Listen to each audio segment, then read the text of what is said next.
Documento 142. A Páscoa em Jerusalém. Durante o mês de abril, Jesus e os apóstolos trabalharam em Jerusalém, indo para fora da cidade todas as noites e pernoitando em Betânia. Jesus passava ele próprio 1 ou 2 noites por semana na casa de Flávio, um judeu grego, em Jerusalém, e até ali iam secretamente muitos judeus proeminentes para entrevistarem-se com Jesus. No primeiro dia em Jerusalém, Jesus esteve com Anás, amigo de anos anteriores, e que havia sido o sumo sacerdote e era parente de Salomé, a mulher de Zebedeu. Anás havia ouvido falar de Jesus e dos seus ensinamentos, mas quando ele surgiu na casa do sumo sacerdote, foi recebido com muita reserva. Quando Jesus percebeu a frieza de Anás, foi embora imediatamente e, ao sair, disse: "O medo é o maior escravizador do homem, e o orgulho a sua grande fraqueza. Tu te trairias a ti próprio dentro da prisão desses 2 destruidores do júbilo e da liberdade?" Anás nada respondeu todavia, e o mestre não mais viu Anás, até o momento em que este se assentou junto do próprio genro para o julgamento do Filho do Homem. 1. Ensinando no templo. Durante esse mês, diariamente, Jesus ou um dos seus apóstolos ensinava no templo. Quando as multidões da Páscoa estavam grandes demais para terem acesso ao ensinamento dentro do templo, os apóstolos faziam os grupos de aprendizado do lado de fora dos recintos sagrados. A ênfase da mensagem deles era: 1. O reino do céu está à mão. 2. Pela fé na paternidade de Deus, vós podeis entrar no reino do céu, tornando-vos assim os filhos de Deus. 3. O amor é a regra para viver dentro do reino, a suprema devoção a Deus, que no mesmo tempo significa amar ao próximo como a si mesmo. 4. A obediência à vontade do Pai, produzindo os frutos do Espírito na vida pessoal de cada um. Essa é a lei do reino. As multidões que vieram celebrar a Páscoa ouviram esse ensinamento de Jesus e as centenas rejubilaram-se com as boas novas. Os sacerdotes principais e os dirigentes judeus ficaram muito preocupados com Jesus e os seus apóstolos e debateram entre si sobre o que deveriam fazer com eles. Além de ensinarem no templo e nas suas cercanias, os apóstolos e outros crentes estavam empenhados em realizar muito trabalho pessoal junto às multidões da Páscoa. Esses homens e mulheres interessados levaram a boa nova da mensagem de Jesus nessa celebração da Páscoa até as partes mais remotas do Império Romano e também para o Oriente. Esse foi o começo da propagação do Evangelho do Reino para o mundo exterior. O trabalho de Jesus não mais ficaria confinado à Palestina. 2. A ira de Deus. Havia em Jerusalém, assistindo às festividades da Páscoa, um certo Jacó, um rico comerciante judeu de Creta, e ele veio até André e pediu para ver Jesus a sós. André arranjou esse encontro secreto com Jesus na casa de Flávio, para a noite do dia seguinte. Esse homem não pôde compreender os ensinamentos do mestre, e tinha vindo porque desejava inquirir mais completamente sobre o reino de Deus. E Jacó disse a Jesus: "Mas Rabi, Moisés e os velhos profetas não dizem que Yahvé é um Deus ciumento, um Deus de muita ira e de forte raiva. Os profetas dizem que ele odeia os malfeitores e se vinga daqueles que não obedecem à sua lei. Tu e os teus discípulos nos ensinais que Deus é um rei, um pai cheio de compaixão que ama tanto a todos os homens e que os acolheria no seu reino do céu, o qual tu proclamas estar perto e à mão." Quando Jacó acabou de falar, Jesus respondeu: "Jacó, tu acabaste de expor muito bem os ensinamentos dos velhos profetas, que instruíram aos filhos daquela geração de acordo com a luz da época deles. O nosso Pai no paraíso é imutável, mas o conceito da sua natureza ampliou-se e cresceu, desde os dias de Moisés até os tempos de Amós, e mesmo até a geração do profeta Isaías. E agora eu vim na carne revelar o Pai em nova glória e mostrar o seu amor e sua misericórdia a todos os homens, em todos os mundos. Quando se disseminar pelo mundo o evangelho deste reino, com a mensagem de coragem e boa vontade a todos os homens, melhores relações surgirão entre as famílias de todas as nações. Com o passar do tempo, pais e filhos amar-se-ão mais uns aos outros, e assim será gerada uma melhor compreensão do amor do Pai no céu pelos seus filhos na terra. Lembra-te, Jacó, que um pai bom e verdadeiro não apenas ama a sua família como um todo, como uma família, mas ama também e verdadeiramente se importa afetuosamente com cada um dos seus membros individuais. Depois de uma discussão considerável sobre o caráter do Pai Celeste, Jesus fez uma pausa e disse: Tu, Jacó, sendo pai de muitos filhos, sabes bem a verdade das minhas palavras. E Jacó disse: Mas, mestre, quem te disse que sou pai de 6 filhos? Como soubeste disso a meu respeito? E o mestre respondeu: Bastaria dizer que o pai e o filho sabem de todas as coisas, pois de fato eles a tudo veem. Amando os teus filhos como um pai na terra, tu deves aceitar como uma realidade o amor do Pai Celeste por ti. Não só por todos os filhos de Abrão, mas por ti, pela tua alma individual. Então Jesus continuou dizendo: Quando os teus filhos são muito jovens e imaturos, e tu tens de castigá-los, eles podem achar que talvez o pai deles esteja com raiva e tomado por uma ira ressentida. A imaturidade deles não os deixa penetrar além da punição, para que possam discernir a afeição previdente e corretiva do pai. Contudo, quando esses mesmos filhos tornam-se homens e mulheres crescidas, não seria uma tolice que eles se ativessem à noção anterior, concebida erradamente sobre o seu pai? Como homens e mulheres, eles deviam agora discernir o amor do seu pai em todas aquelas ações disciplinares. E não devia a humanidade, com o passar dos séculos, vir a compreender melhor a verdadeira natureza e o caráter amoroso do Pai no céu? Que proveito podes ter das gerações sucessivas de esclarecimento espiritual se persistires em ver Deus como Moisés e os profetas o viam? Eu te digo, Jacó, sob a luz brilhante desta hora, tu deverias ver o Pai como nenhum daqueles que vieram antes, jamais o contemplaram. E vendo-o assim, tu deverias rejubilar-te por entrares no reino onde esse Pai, tão misericordioso, governa, e tu deverias buscar ter a vontade do amor dele dominando a tua vida daqui por diante. E Jacó respondeu: Rabi, eu creio, eu desejo que tu me conduzas ao reino do Pai. 3. O conceito de Deus.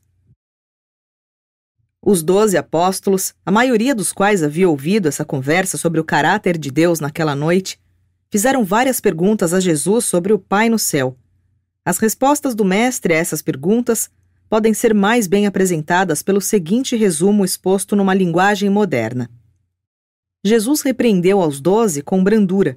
Em essência, eis o que disse: Não sabeis das tradições de Israel em relação ao crescimento da ideia de Yahvé, e acaso sois ignorantes sobre os ensinamentos das Escrituras a respeito da doutrina de Deus?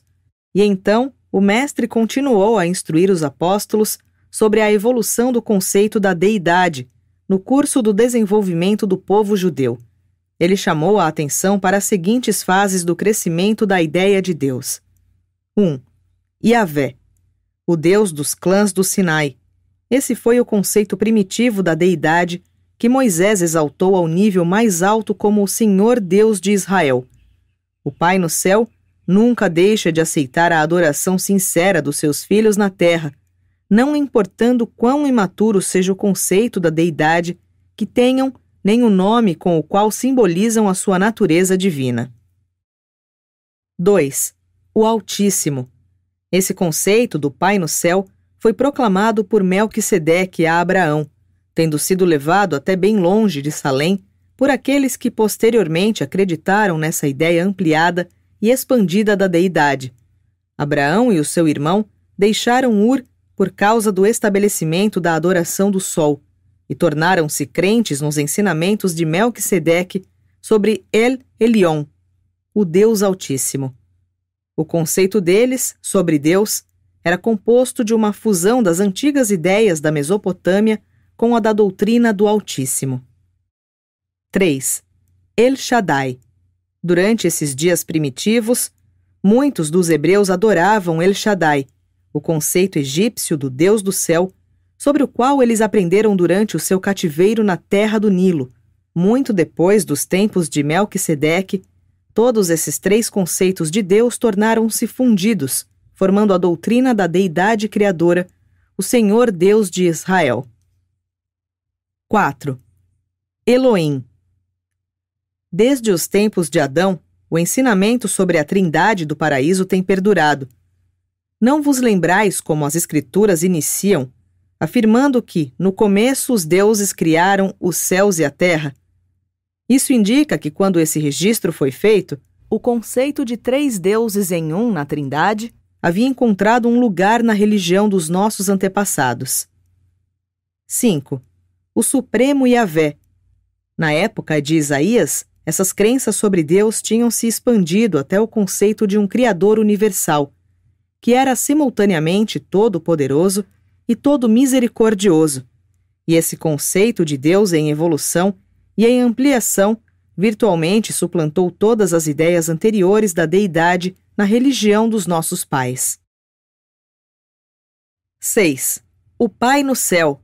E agora conhecemos Deus como o nosso Pai no céu.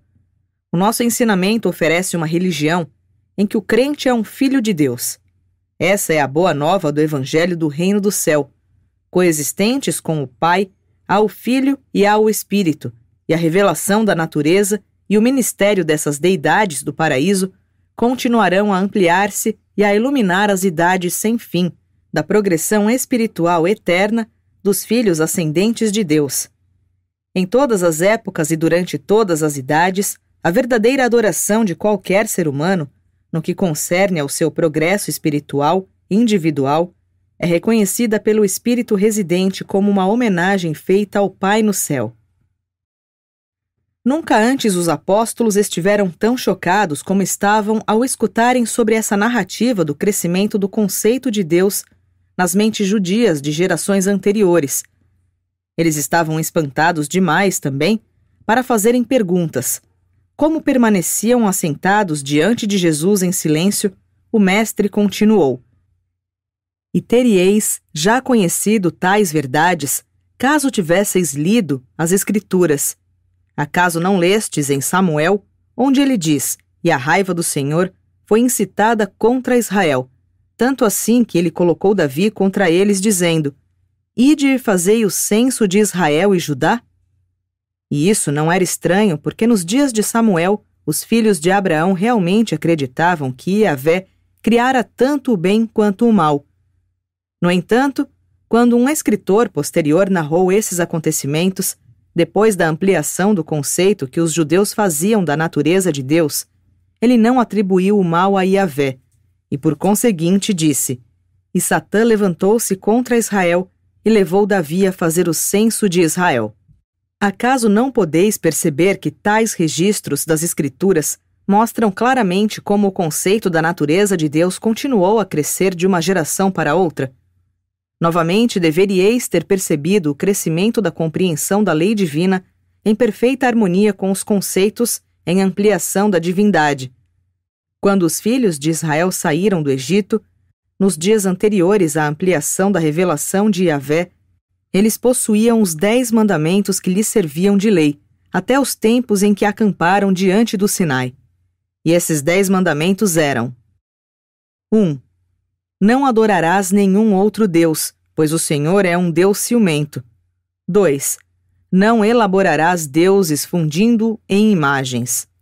3. Não negligenciarás a observação da festa do pão sem levedura. 4. De todos os varões dos homens ou do gado, os primogênitos são meus, disse o Senhor. 5. Durante 6 dias poderás trabalhar, mas no 7º dia descansarás. 6. Não deixarás de observar a festa dos primeiros frutos e a festa da colheita no final do ano.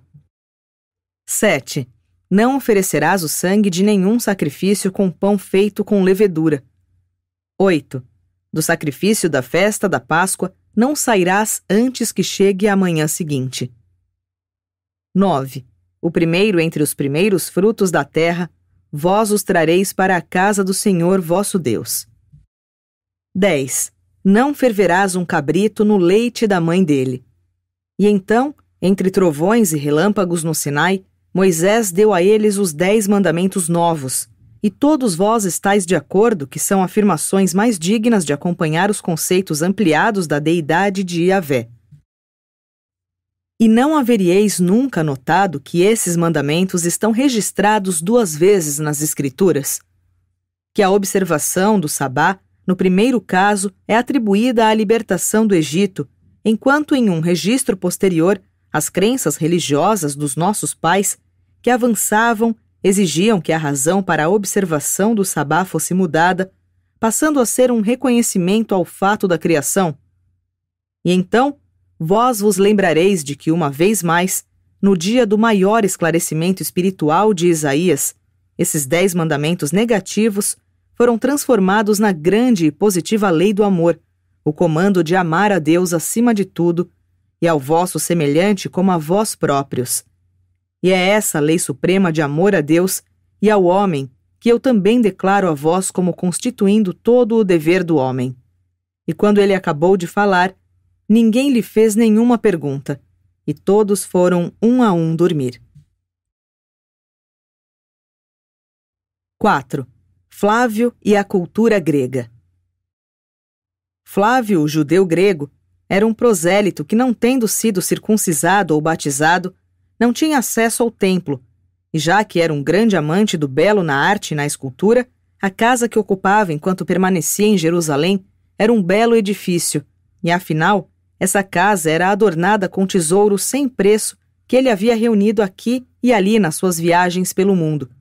Quando primeiro pensou em convidar Jesus para ficar na sua casa, ele temeu que o mestre pudesse ofender-se ao ver essas, assim consideradas imagens. Flávio, contudo, ficou agradavelmente surpreso quando Jesus entrou e, em vez de reprová-lo por ter esses objetos supostamente idólatras espalhados pela casa, manifestou um grande interesse por toda a coleção e fez muitas perguntas de reconhecimento sobre cada objeto, enquanto Flávio acompanhava-o de aposento em aposento, mostrando-lhe todas as suas esculturas favoritas. O mestre percebeu que seu anfitrião estava surpreso com a sua atitude amistosa para com a arte, e, consequentemente, quando eles haviam terminado de ver toda a coleção, Jesus disse: deverias esperar a minha reprovação pelo fato de apreciares a beleza das coisas criadas pelo meu Pai e confeccionadas pelas mãos artísticas do homem? Moisés certa vez procurou combater a idolatria e a adoração de deuses falsos. Mas por isso deveriam todos os homens ver com desagrado a reprodução da graça e da beleza? Eu te digo, Flávio, os filhos de Moisés não o compreenderam e ainda agora transformaram em falsos deuses até mesmo as suas proibições de imagens e de coisas celestes e terrestres. Todavia, ainda que Moisés houvesse ensinado essas restrições às mentes sem iluminação daqueles dias, o que teria isso a ver com os dias de hoje, nos quais o Pai no céu é revelado como um soberano espiritual universal acima de tudo? E Flávio, eu declaro que no reino que se aproxima não mais se ensinará, que não deveis adorar isso, nem adoreis aquilo. Não mais haverá preocupação com mandamentos proibindo coisas ou indicando cuidados, de que não se faça isso nem aquilo, mas antes todos estarão ocupados com um dever supremo, e esse dever do homem expressa-se em 2 grandes privilégios: a adoração sincera ao Criador infinito, o Pai do paraíso, e o serviço de amor aos nossos semelhantes. Se tu amas o teu semelhante como amas a ti próprio, realmente sabes que és filho de Deus.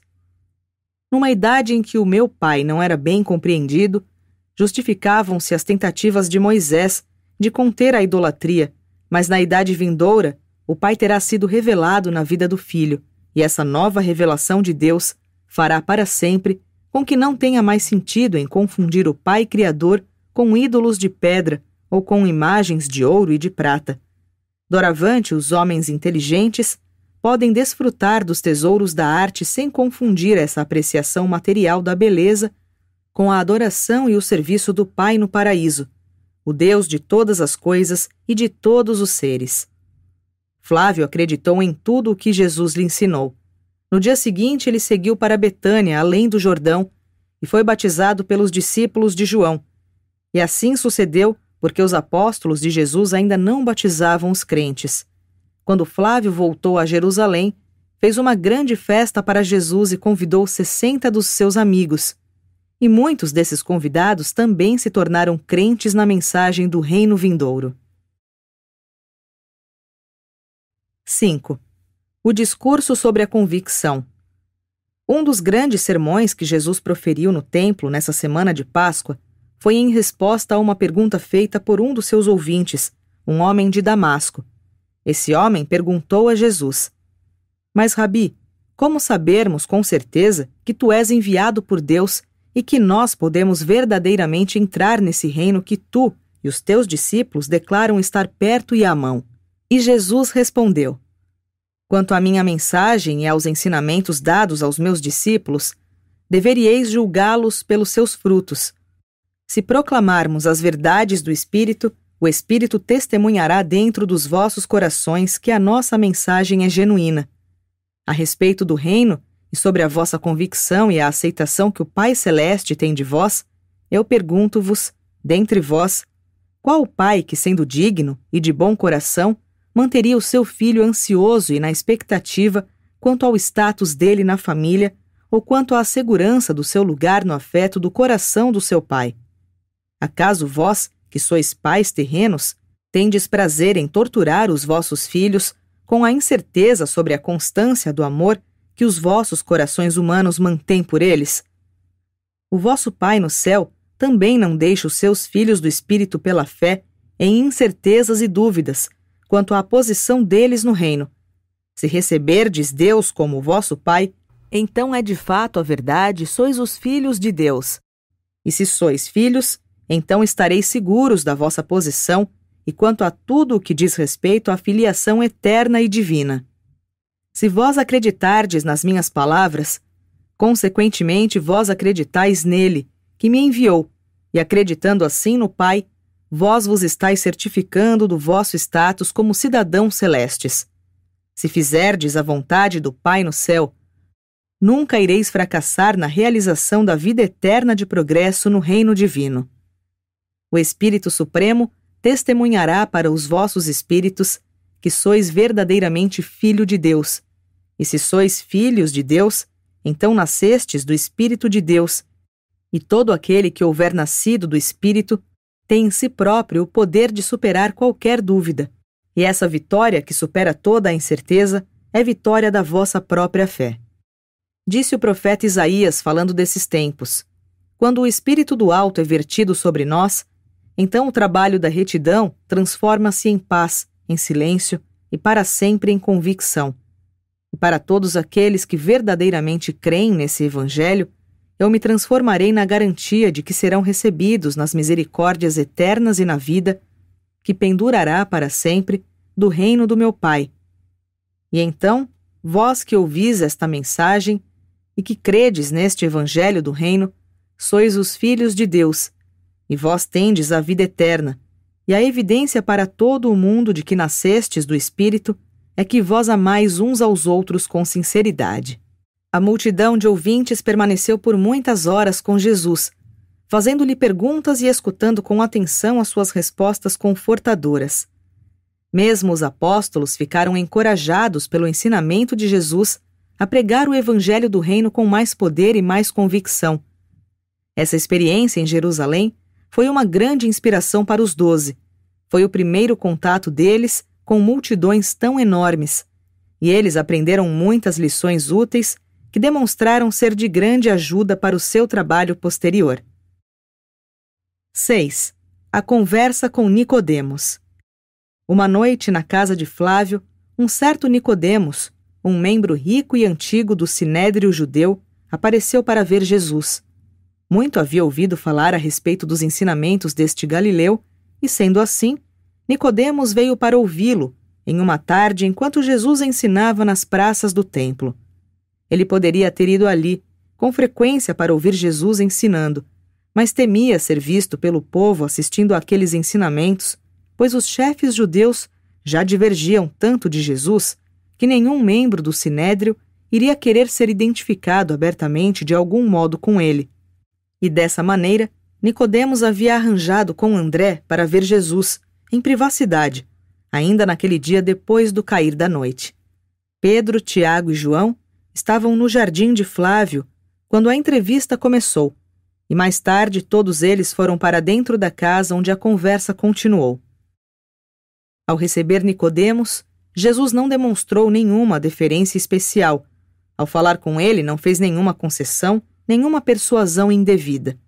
O mestre não fez nenhuma tentativa de repelir o seu interlocutor secreto, nem empregou sarcasmo. Em todas as suas relações para com o visitante ilustre, Jesus esteve calmo, sincero e digno. Nicodemos não era um representante oficial do Sinédrio. Ele veio ver Jesus, essencialmente por causa do seu interesse pessoal e sincero nos ensinamentos do mestre. Sendo apresentado por Flávio, Nicodemos disse: Rabi, sabemos que vós sois um instrutor enviado por Deus, pois ninguém meramente humano poderia ensinar desse modo, a menos que Deus estivesse com ele. Eu estou desejoso de saber mais a respeito dos vossos ensinamentos sobre o reino vindouro. Jesus respondeu a Nicodemos: em verdade, eu te digo, Nicodemos, a menos que um homem tenha nascido do alto, ele não pode ver o reino de Deus. Então Nicodemos replicou: mas como pode um homem nascer de novo quando ele é velho? Ele não pode entrar por uma segunda vez no ventre da sua mãe para nascer. Jesus disse: contudo, eu declaro-te que a menos que um homem nasça do Espírito, ele não pode entrar no reino de Deus. Aquele que nasce da carne é carne, e aquele que nasce do Espírito é Espírito. Mas tu não deves espantar-te, porque eu disse que tu deves nascer do alto. Quando sopra o vento, tu escutas o farfalhar das folhas, mas não podes ver o vento, nem de onde vem, nem para onde vai. E assim é como todos os nascidos do Espírito. Com os olhos da carne, podes aperceber-te das manifestações do Espírito, mas não podes discernir de fato o Espírito. Nicodemos retrucou: mas eu não entendo. Como pode ser isso? E Jesus disse: como pode ser que tu sejas um instrutor em Israel e continues ainda ignorante sobre tudo isso? Por isso é que se torna um dever para aqueles que sabem sobre as realidades do Espírito revelar essas coisas àqueles que discernem apenas as manifestações do mundo material. Mas tu acreditarás em nós se te contarmos sobre as verdades celestes? Tu tens a coragem, Nicodemos, de acreditar naquele que desceu do céu, o próprio Filho do Homem? E Nicodemos disse: mas como posso começar a captar esse espírito que deverá recriar-me na preparação para minha entrada no reino? Jesus respondeu: o Espírito do Pai no céu já reside em ti. Se quiseres ser conduzido por esse Espírito vindo do alto, tu irás, muito em breve, começar a ver com os olhos do Espírito, e então, por meio da escolha sincera, serás guiado pelo Espírito. Nascerás no Espírito, desde que o teu propósito de viver seja o de fazer a vontade do teu Pai que está no céu. E assim, tendo nascido no Espírito e estando feliz no reino de Deus, tu começarás a colher na tua vida diária os frutos abundantes do Espírito.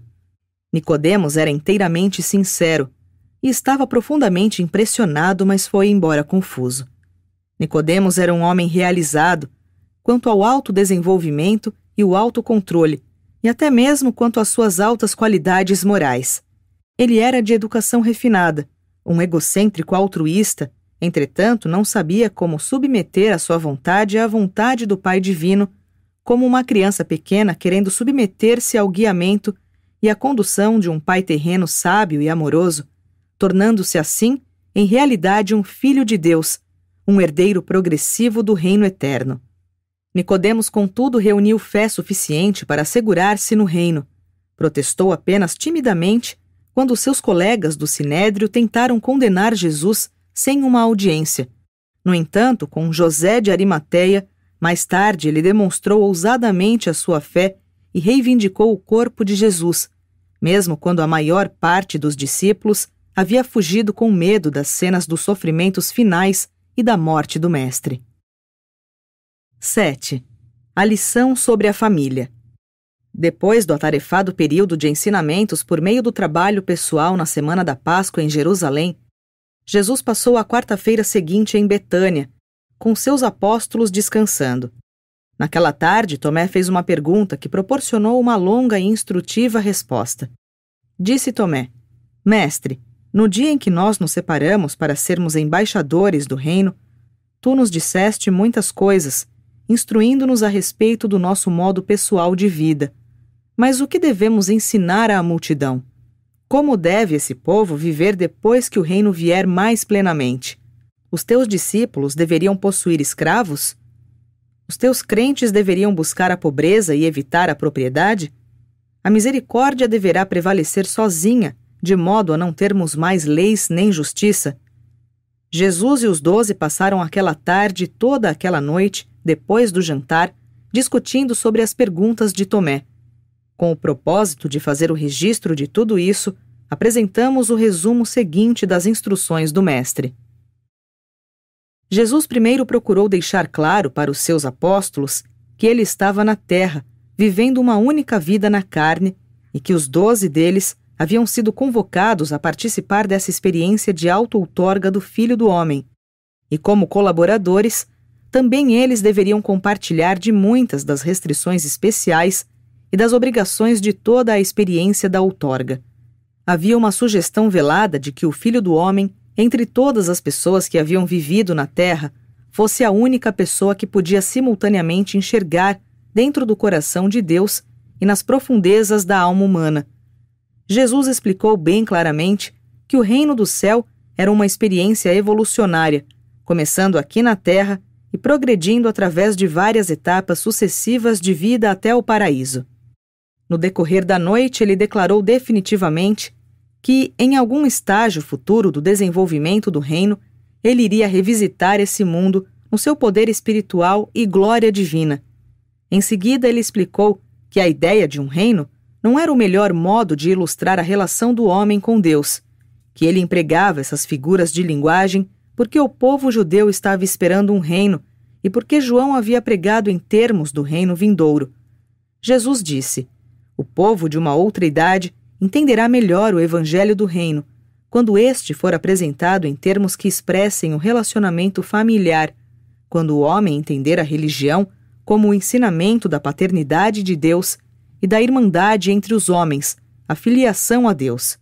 Então o mestre discursou durante algum tempo sobre a família terrena como uma ilustração da família celeste, reafirmando as duas leis fundamentais da vida: o primeiro mandamento de amor pelo pai, o chefe da família, e o segundo mandamento, o de amor mútuo entre os filhos, de amar ao irmão como a si próprio. E então explicou que essa qualidade de afeição fraterna iria invariavelmente manifestar-se em um serviço social amoroso e sem egoísmo. E em seguida surgiu a discussão memorável sobre as características fundamentais da vida familiar e sobre as suas aplicações ao relacionamento existente entre Deus e o homem. Jesus afirmou que uma verdadeira família baseia-se nos 7 fatos seguintes. 1. O fato da existência. As relações da natureza e os fenômenos da semelhança mortal estão ligados na família. Os filhos herdam alguns traços dos pais. Os filhos têm origem nos pais. A existência da personalidade depende de um ato dos pais. A relação entre o pai e o filho é inerente em toda a natureza e pertence a todas as existências vivas. 2. A segurança e o prazer. Os verdadeiros pais têm um grande prazer em prover as necessidades dos filhos. Muitos pais, não contentes em suprir meramente as necessidades dos seus filhos, gostam também de prover os seus prazeres. 3. A educação e a instrução. Os pais sábios planejam cuidadosamente a educação e a instrução adequada dos seus filhos e filhas. Quando jovens, eles são preparados para as responsabilidades maiores da vida. 4. A disciplina e as restrições. Os pais previdentes também cuidam da disciplina necessária, da orientação, da correção e algumas vezes das restrições a serem feitas à sua progenie imatura. 5. O companheirismo e a lealdade. O pai afetuoso mantém um relacionamento íntimo e amoroso com os filhos. O seu ouvido fica sempre aberto aos seus pedidos, ele está sempre pronto a compartilhar das provações deles e a ajudá-los nas dificuldades. O pai está supremamente interessado no bem-estar progressivo da sua progenie. 6. O amor e a misericórdia. Um pai compassivo perdoa livremente. Os pais não conservam memórias vingativas contra os seus filhos. Os pais não são como juízes, nem como inimigos, nem como credores. As verdadeiras famílias são construídas na tolerância, paciência e perdão. 7. A provisão para o futuro. Os pais temporais gostam de deixar uma herança para os seus filhos. A família continua de uma geração para outra. A morte apenas põe fim a uma geração para marcar o começo de outra. A morte termina com a vida de um indivíduo, mas não necessariamente com a vida da família. Durante horas o mestre discutiu sobre a aplicação desses aspectos da vida familiar às relações do homem, o filho da terra, com Deus, o Pai do paraíso. E esta foi a sua conclusão. Toda a relação de um filho com o pai eu a conheço até a perfeição, pois tudo o que tiverdes de alcançar quanto à filiação do futuro eterno, eu já alcancei agora.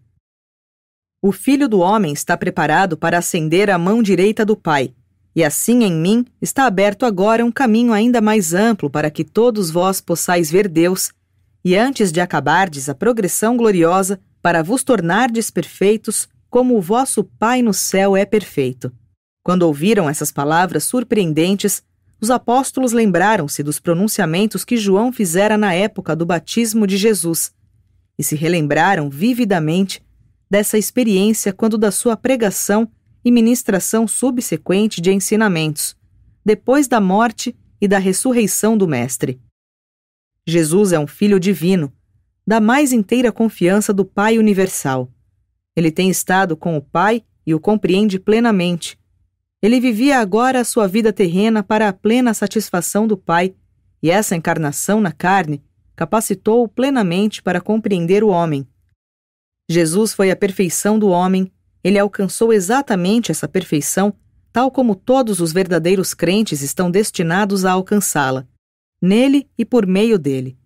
Jesus revelou um Deus de perfeição ao homem e apresentou em si próprio o Filho perfeccionado dos mundos a Deus. Embora Jesus tivesse falado por várias horas, Tomé ainda não estava satisfeito, pois disse: Mas, mestre, nós não achamos que o Pai no céu sempre nos trate com bondade e com misericórdia. Muitas vezes nós sofremos dolorosamente na terra, e nem sempre as nossas preces são ouvidas.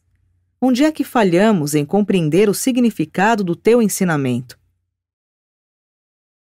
Jesus respondeu: Tomé, Tomé, quanto tempo demorará para adquirires a capacidade de ouvir com o ouvido do Espírito?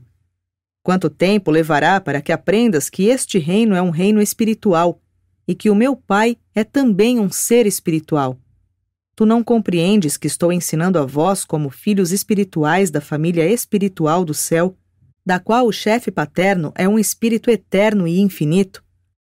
Tu não me deixarás usar a família terrena como uma ilustração das relações divinas, sem aplicar o meu ensinamento tão literalmente aos assuntos materiais.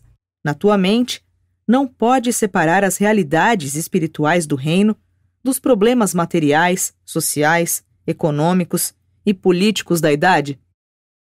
Quando eu falo a linguagem do espírito, por que insiste em traduzir o significado do que eu digo na linguagem da carne? Só porque eu tomo a liberdade de empregar lugares comuns a comparações literais com o propósito de ilustração? Meus filhos, eu vos imploro a todos, cesseis de aplicar os meus ensinamentos sobre o reino do Espírito aos assuntos sórdidos da escravidão, da pobreza, de casas e terras, e aos problemas materiais da equidade e da justiça humana. Essas questões temporais são motivo da ocupação dos homens deste mundo, e conquanto, de um certo modo, elas afetem a todos os homens. Vós fostes chamados a representar-me no mundo, do mesmo modo como eu represento o meu Pai.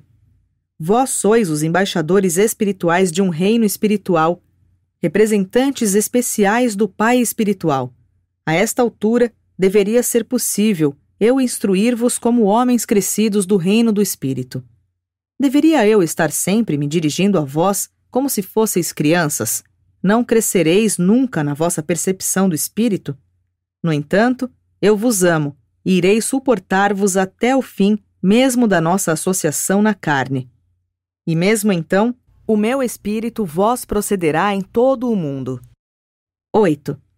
No sul da Judéia. Lá pelo fim de abril, a oposição a Jesus entre os fariseus e os saduceus havia se tornado tão pronunciada que o Mestre e os seus apóstolos decidiram deixar Jerusalém por algum tempo, indo para o sul até Belém e Hebrom. Todo o mês de maio foi passado realizando um trabalho pessoal nessas cidades e entre as pessoas das aldeias vizinhas. Nenhuma pregação pública foi feita nessa viagem, apenas a visitação de casa em casa. Uma parte desse tempo, enquanto os apóstolos ensinavam o Evangelho e ministravam aos doentes, Jesus e Abner passaram em Engede, visitando a colônia nazarita. João Batista viera desse lugar e Abner havia sido o dirigente daquele grupo. Muitos na Irmandade dos Nazarita tornaram-se crentes de Jesus, mas a maioria desses homens ascetas e excêntricos recusou-se a aceitá-lo como um instrutor enviado do céu, porque ele não ensinava o jejum e outras formas de renúncia. O povo que vivia nessa região não sabia que Jesus havia nascido em Belém. Eles sempre supuseram que o Mestre tivesse nascido em Nazaré, exatamente como pensava a maioria dos seus discípulos. Mas os 12 apóstolos conheciam os fatos. Essa permanência no sul da Judéia foi um período de descanso e de trabalho frutífero. Muitas almas foram acrescidas ao reino. Nos primeiros dias de junho, a agitação contra Jesus havia já se acalmado, tanto em Jerusalém, que o Mestre e os apóstolos voltaram a instruir e a confortar os crentes. Embora Jesus e os apóstolos tivessem passado todo o mês de junho em Jerusalém, ou nas cercanias, eles não se dedicaram a nenhum ensinamento público durante esse período. Na maior parte do tempo, ficaram nas tendas que eram montadas em um parque sombreado ou jardim, conhecido naquela época como o Getsemane. Esse parque estava situado na encosta oeste do Monte das Oliveiras, não muito longe do riacho Cedron. Eles passaram as festas dos sábados e os fins de semana com Lázaro e as suas irmãs em Betânia. Por poucas vezes, Jesus esteve dentro dos muros de Jerusalém, mas um grande número de buscadores interessados na verdade veio ao Getsemane para conversar com ele.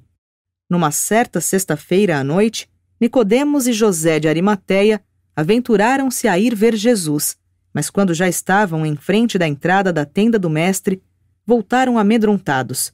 E claro está que eles não perceberam que Jesus sabia de tudo o que haviam feito.